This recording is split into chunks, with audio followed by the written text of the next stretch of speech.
Hi, I'm Vanessa Vicaria, aka The Math Guru, and you're listening to Math Therapy, a podcast that helps guests work through their math traumas one problem at a time.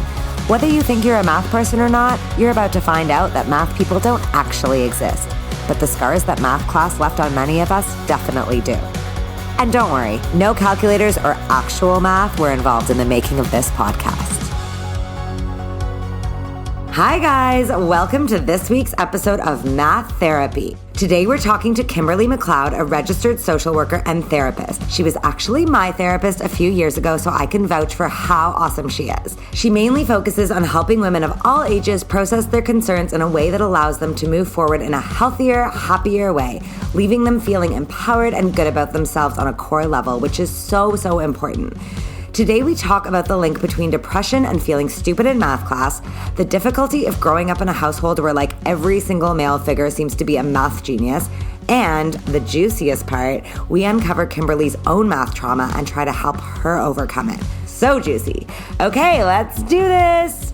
Welcome to Math Therapy. Okay, so the coolest part about this episode, I think, is for our listeners to know that Kimberley was actually my therapist back in the day. And by that, I mean a few years ago. And I don't know, I feel like I always have, you know how you like want to kind of teach your teachers? I've always wanted to like therapize my therapist. This is your chance. All right, so this is my chance. Okay, so why don't we just start by, because of all the time I've spent with you, I have no idea how you feel about math. So let's just start with, if I came up to you, I am coming up to you right now. Yes. And I said, hey, do you like math? What would you say? I would say I have an appreciation for math. I think it is a beautiful language, and I would say I don't have any sort of deep understanding of it. Okay, wow, that's a very reasoned response. And are you good at math? I am good at very basic stuff. For example, when I took calculus and so on, I never really truly understood what it was about. I could apply formulae and so on because I'm reasonably smart, but I never had a deeper understanding. Okay, all right, so that's a good like framework to start with. You know, you as an adult now, that's how you view math is kind of a cool place to start. So why don't we start with, like, go back into the past and kind of tell me how your experience with math was growing up. Okay, so background is that my grandfather, my uncle, and my father were all PhDs in science. Oh, wow. So they all, and my uncle and my dad, professors, and my grandfather did research all his life. So they all have a profound understanding of math. So I was raised in that sort of family culture. As I went along, I did fine with basic arithmetic and so on. And then once I hit grade 7, it started to get a little more difficult. And then it got very difficult when I lived in England when I was in grade 8. And we had a sabbatical year there because my dad was doing international research at that time. So I went to a private school and I was put in the top level. It's all graded, so there were about 8 different levels students could be placed in. And I was placed in the top level for all of my courses except math. Math, I was put in the very bottom. And what was that based on? That was based on the fact that the Canadian curriculum was far behind the British one.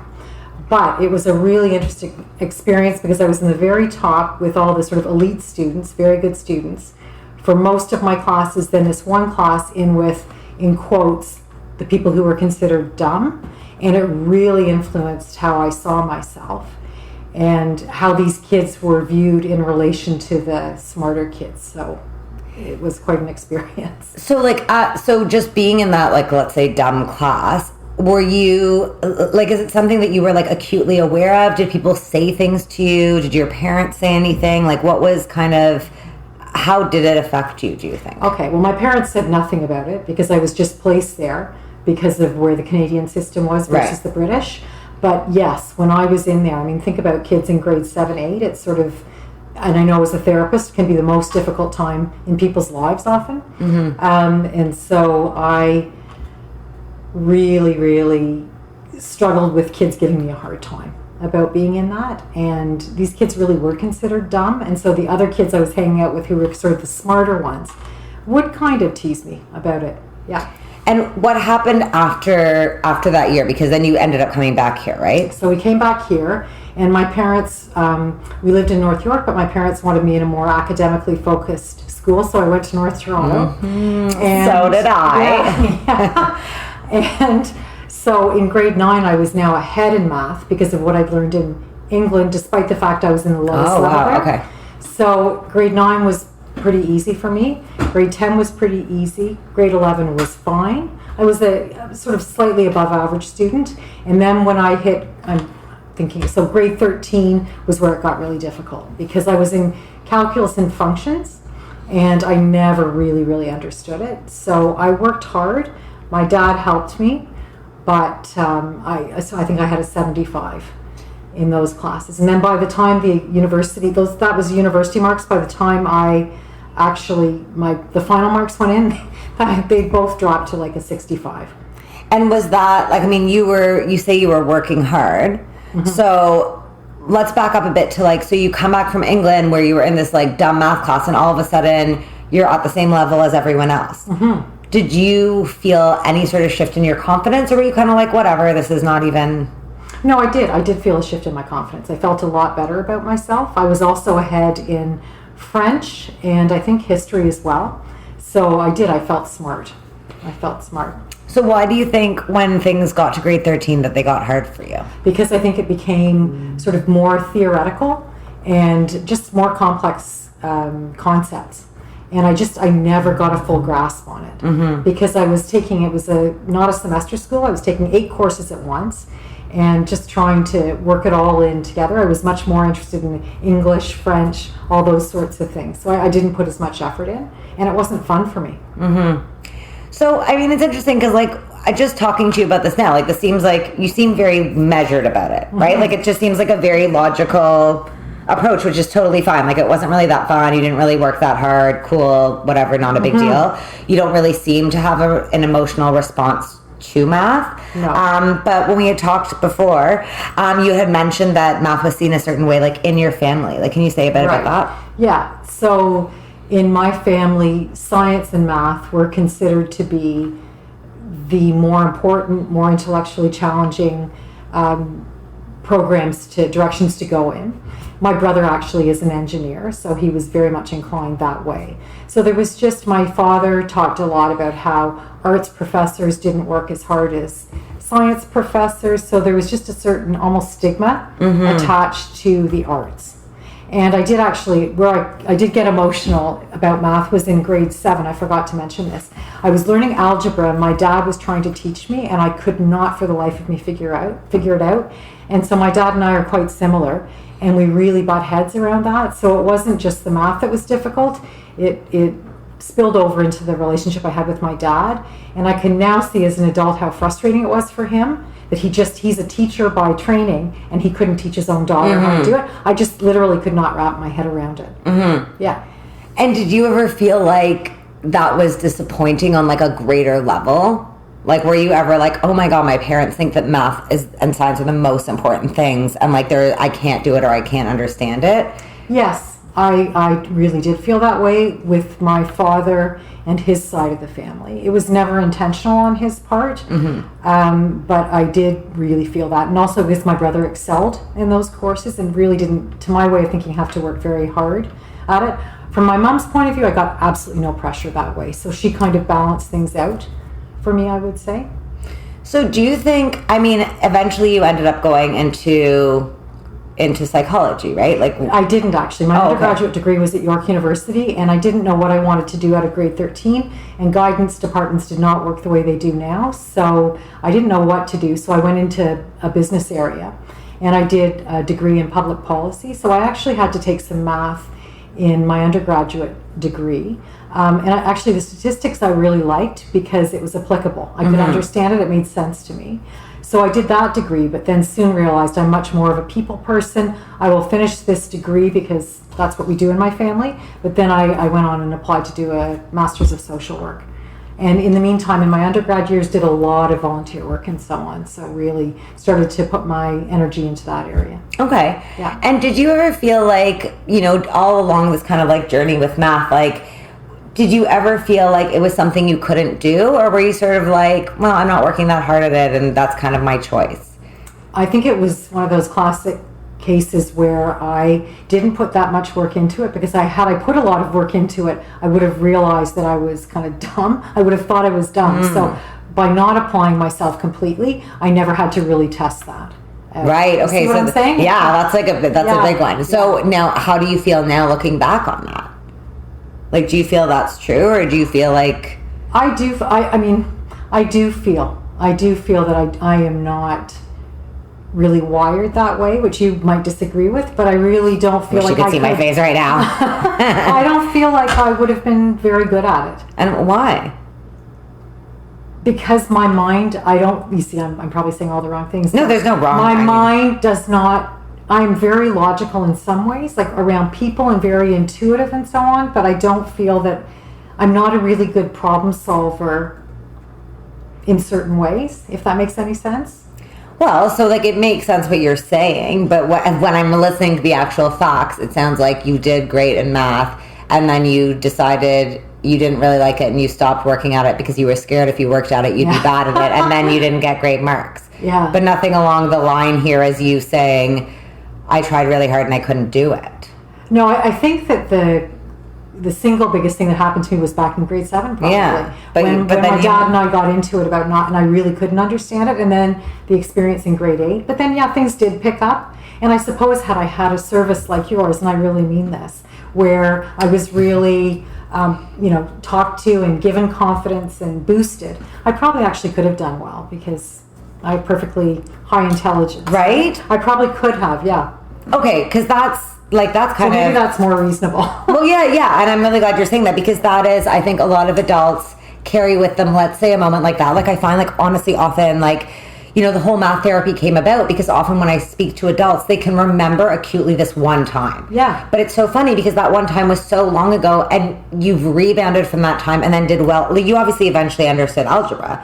Yes, or you wouldn't, right? So, like, it's like, but it's so funny that you're still clinging to this one time that you didn't want to, like, repeat. But if you really think about it, like, it was just a one-time thing. Right. It was just a failure that happened that you overcame. Right. So I want to make sure, as your math therapist, I want to make sure that you actually know that it's not true, that had you tried hard, you probably wouldn't do well. Mm-hmm. Mm-hmm. So, like, and I really wonder, like, are there other things in your life that were hard at first that you're now good at, that you chose to keep trying? Yeah, lots of things. Like what? Lots of artistic things. Like, I've taken on watercolor painting to a degree. And like, did you suck at it? I really sucked at it at first, because I had this idea, you know how a lot of people say I can't draw? Yes. I'm not artistic. Yeah, I've always been artistic. Right. And I know that because I have a good color sense, and that was really encouraged in me. But I took an online watercolor course, and I took a course elsewhere. And I'm not fantastic, but I do have a certain level of confidence, and it was something I really pushed myself to do.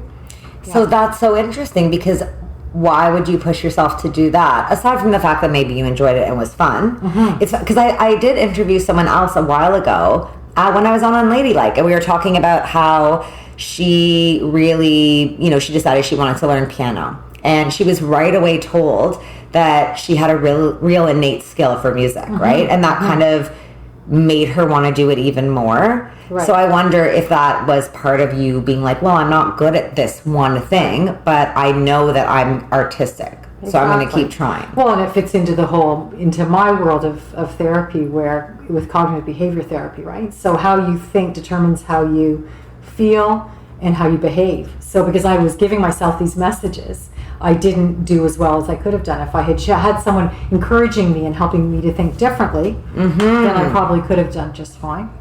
And I did fine. I just didn't excel. So that's actually interesting. Like, I mean, I hadn't even thought to talk about this, but like, do you deal with clients about stuff like this? Like stuff like obstacles that they really think they can't overcome, or areas in life that they feel really stupid? Like, has math ever come up in therapy? Science and math have come up, absolutely. Like, in what way? They have. When I start exploring around how a young person feels about themselves, they will, we obviously touch on academics, and quite a number of them say they have difficulty in science and math, and just, it's not their thing, they're not good at it. And so I do talk to them about, where does that idea come from? It's sort of like what we're talking about right now.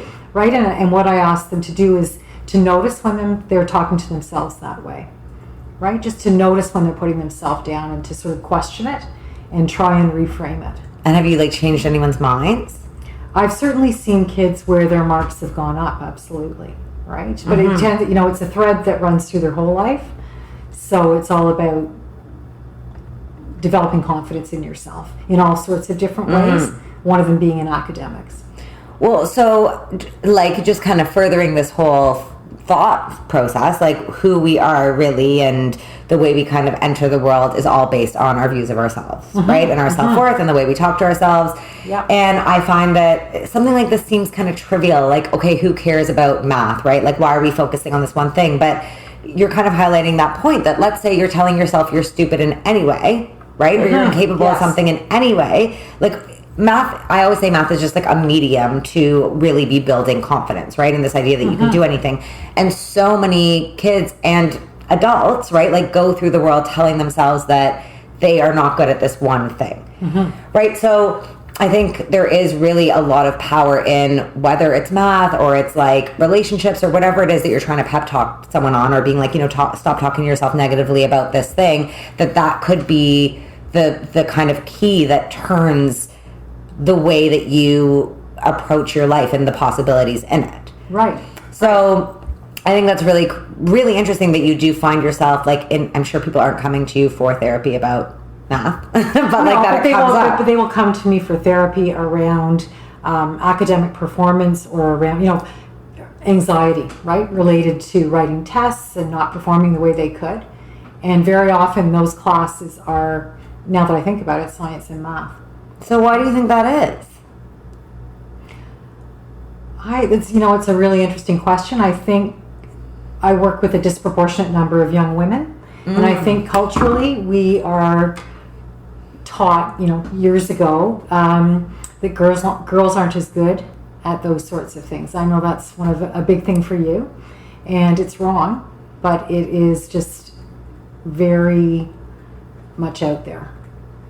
No, and so but you never felt that way, or did you feel that way? Because you're saying your brother. This is another. I did feel that way because it was my grandfather, my father, my uncle, and my brother. So it's all men in my family. Yeah. And I don't have a sister, and my mom is a librarian, and my grandmother was at home raising her children. And originally she was a kindergarten teacher, I think. But so. Well, let's talk about your daughters. Actually, that's kind of a perfect segue. So tell, how does this kind of translate with them? Well, what's interesting, my younger daughter is a very good student academically, always has been, and she excelled at math. She did very, very well. She did gifted math through high school.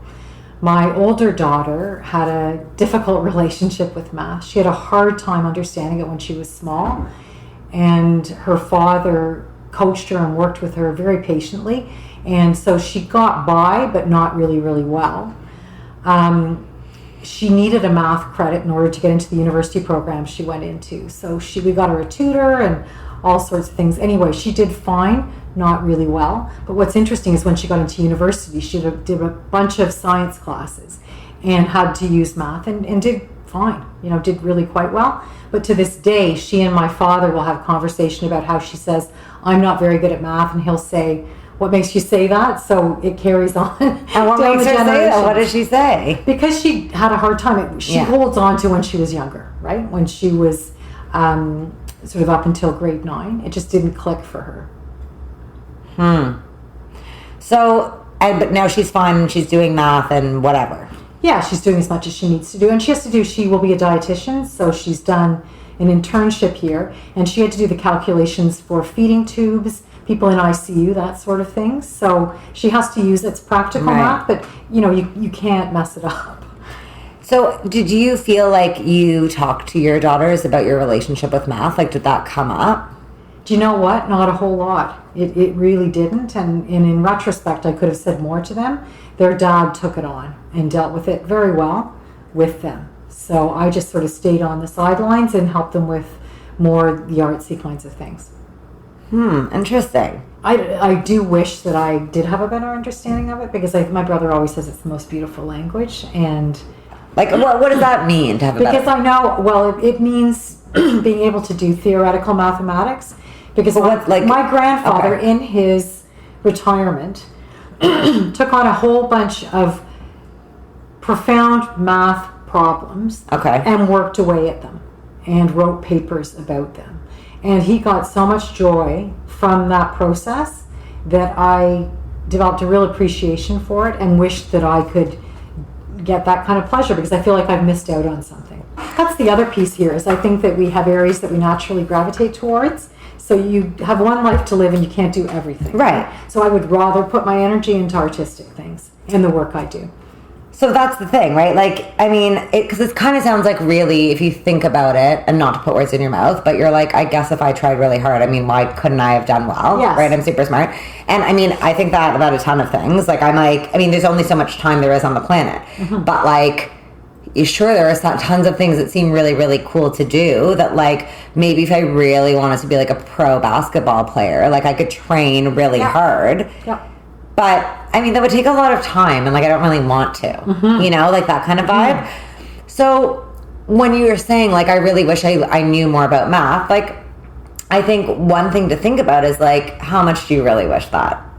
Yeah. Like, I mean, maybe you do, but, like, how much because if you really, really wish that, if you were like, this is the thing that's lacking in my life, like, you could just do it. Yes, and if it was, I would. You know, something I can relate to more easily is I took a lot of piano when I was young and did conservatory exams and so on. And I kind of think, okay, I'd like to find some time to devote to that. Mm-hmm. But I don't. I work a lot. I have a lot of friends. I've got my family. You know, I've got my artistic interests, and I love to read. I do all kinds of things. Like, you're really busy. Yeah, I am. And I don't have time to slot piano in there right now. Right. Right? So I would far rather do that than math.